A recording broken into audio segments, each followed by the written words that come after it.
السلام علیکم ورحمۃ اللہ وبرکاتہ۔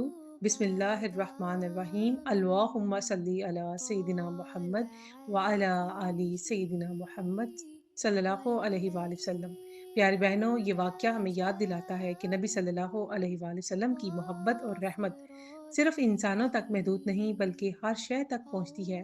جو آپ صلی اللہ علیہ وآلہ وسلم سے جڑ جائے، یہ بیان ہمیں دعوت دیتا ہے کہ ہم بھی اپنے دلوں کو درود پاک کے ذریعے نبی صلی اللہ علیہ وآلہ وسلم کی محبت سے جڑ جائیں۔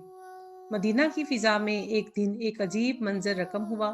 نبی صلی اللہ علیہ وآلہ وسلم جب خطبہ ارشاد فرماتے تو مسجد میں موجود ایک کھجور کے سوکھے تنے سے ٹیک لگا لیتے۔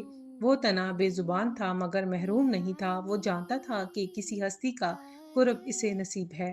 ایک دن ایک انصاری عورت نے ادب سے عرض کیا، یا رسول اللہ صلی اللہ علیہ وآلہ وسلم، کیا میں آپ کے لیے ایسی چیز نہ بنوا دوں جس پر آپ خطبہ کے وقت تشریف فرما ہو سکیں؟ میرا ایک غلام بڑا ہی ہے۔ نبی صلی اللہ علیہ وآلہ وسلم نے فرمایا، اگر تم چاہو تو بنوا دو۔ یوں ایک ممبر تیار ہوا۔ جمعے کا دن آیا۔ نبی صلی اللہ علیہ وآلہ وسلم ممبر پر تشریف فرما ہوئے اور اسی لمحے وہ سوکھا تنا جس سے نبی صلی اللہ علیہ وآلہ وسلم ٹیک لگاتے تھے، فراق کے درد سے چیخ اٹھا۔ وہ آواز لکڑی کی نہیں تھی، وہ محبت کی فریاد تھی۔ مسجد میں موجود صحابہ نے دیکھا کہ نبی صلی اللہ علیہ وآلہ وسلم فوراً ممبر سے نیچے اترے اور اس ستون کو اپنے دست مبارک سے تھام لیا۔ وہ تنا ایک ننھے بچے کی طرح ہچکیاں لے رہا تھا، اور جب حضور صلی اللہ علیہ وآلہ وسلم نے اسے سینے سے لگایا تو آہستہ آہستہ سکون پا گیا۔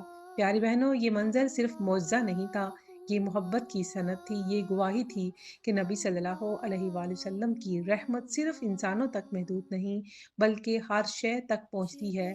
جو آپ صلی اللہ علیہ وآلہ وسلم سے جڑ جائے۔ یہ واقعہ ہمیں ایک خاموش سبق دیتا ہے۔ جب ایک سوکھا تنا حضور صلی اللہ علیہ وآلہ وسلم کی جدائی پر رو سکتا ہے تو ہم کیسے خاموش رہ سکتے ہیں؟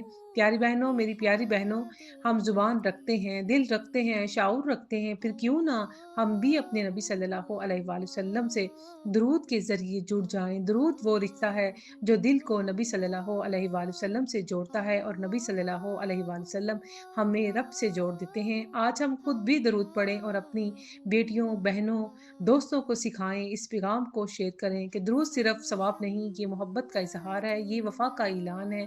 یاد رکھیں، جس دل میں درود ہوتا ہے وہ دل کبھی سوکھا نہیں رہتا۔ آؤ آج سے اس پیغام کو، اس دعوت کو خاموشی سے محبت کے ساتھ عام کریں۔ اللہم صلی علی سیدنا محمد وعلی آل سیدنا محمد وبارک وسلم، صلی اللہ علیہ وآلہ وسلم۔